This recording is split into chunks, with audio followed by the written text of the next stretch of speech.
Kevin Nealon's been up to no good since he first appeared as a pot-smoking accountant Doug Wilson on Weeds. He's now shooting the final season of the Showtime hit series. Up to no good is right, Charlie. He's getting ready for his second big comedy special, and he joins us live this morning in Los Angeles. Hello, Kevin. Kevin, thanks so much for getting up. Oh, I like to get up. It's a good sign when you get up. It's a really good sign. Yeah, but means you're alive. That's right. It means you're alive. You know, it was so interesting, Kevin, because I was watching your special with a bunch of people, and somebody said, "Wasn't he on Saturday Night Live?" And I thought I was the only one that thought that. It seems so long ago. I think it's a testament to how you've evolved and done other things. Yeah, How's it feel for you? I left the show in '95, and I was Yeah. on there for 9 seasons.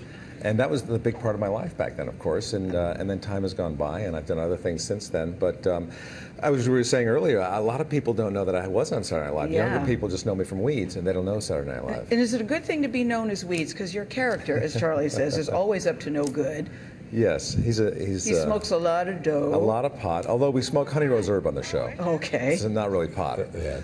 Although it does have a little edge because we get it from the honey rose herb cartel in Colombia. Yes. As in the country. That's right. So, but yeah, people think I am that Doug Wilson character. They? Yeah, they'll come to see my stand-up and they'll say, we're a little confused. You weren't like that guy Doug Wilson, you know? And are they thinking, do you want some? Oh, I've been offered a lot of pot Really? over the years. Yeah, I'll bet. I I'll do. bet.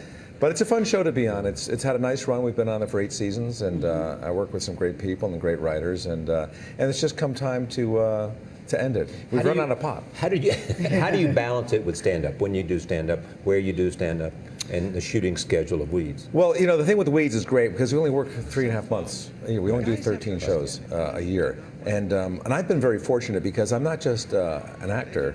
I get to write. Yes. And I do stand-up comedy and I act in films. You know, so I do it at all. I don't get bored with just doing one thing. But does stand-up define you because that's where you came from? Stand-up is really my forte. It was my passion. It's all I ever wanted to do was stand-up comedy. I came to Los Angeles to do stand-up, and then the acting came secondary. Somebody said, "Hey, you should take some acting classes in case somebody wants to see you, you know, for an audition." So that makes sense.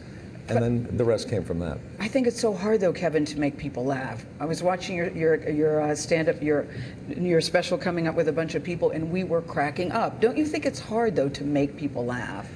I think for some people it is hard. For me, it wasn't that hard because it's what I always did. Even as a kid, I like to make people laugh.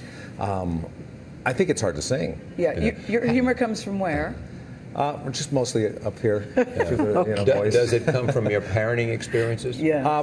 I think it comes from a lot of different areas. You know, people say, "How do you write your material?" I'm thinking of you being a parent, not your parents. But it does come from them too. You know, as being a parent, you start thinking about. I wrote a book called "Yes, You're Pregnant, But What About Me?" And so that's when a lot of the comedy started coming. You know, it's about to have a child, and then as you have a child, you start thinking more about. Not that. Like we just had a birthday party for my 5-year-old, and it's hard to plan a party for a 5-year-old because you have to do it around their nap time.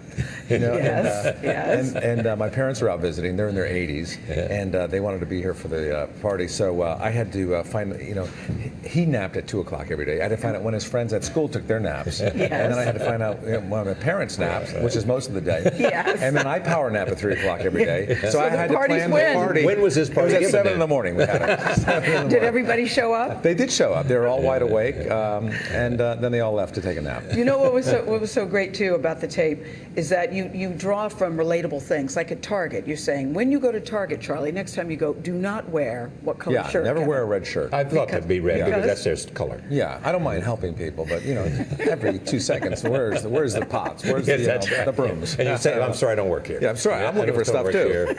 How's your golf? My golf? Yes, your golf. Oh, it's not that good. Yeah. It's not. But you love the game. I love golf because it's the only one sport where as you get older, you think I could get better at this. You know, you can't think that about football. Eternal, exactly. Yeah, but I do like to play golf, and I think I can get better. I could be a really good golfer. I think if I was talented. Think so? Yeah. If I had the skills, I could be very, very good. Or if you had the time to develop the skills. Time is what it takes. 5 hours to do a round of golf usually, and then like I have a 5-year-old, so I can't be going. You have a 5-year-old that you said you had a 5-year-old later in life. Yeah. What's that? You were 53. I was around 52 or 53, and it was weird. Here I was having a child at my age when all my friends were already sending their kids off to rehab. Actually, mostly college, but some rehab. Right. And my kid's not even drinking. You know, he likes to get dizzy, but that's about it. How do you introduce a young child to sports? Well, that's an interesting question. I would like my child to be good at golf and soccer and all Right, that, but right. you don't want to force it on them. Exactly. And There's a balance. So they find it, I think. They have to figure out a way for them to like it. Yeah, exactly. But he is a good golfer already. He's like hitting the ball, and he's good. And I'm thinking your wife, too, deserves a trophy because I'm Yes. thinking after the way you included her in the comedy routine, I think people Yes. should see for themselves. She Yes. deserves a trophy. She's a great mother and a great wife. I think so, too. It's great for you to come here this early in the morning, so thank you. Oh, it's my pleasure. I'm up for the day now. All right. You're welcome.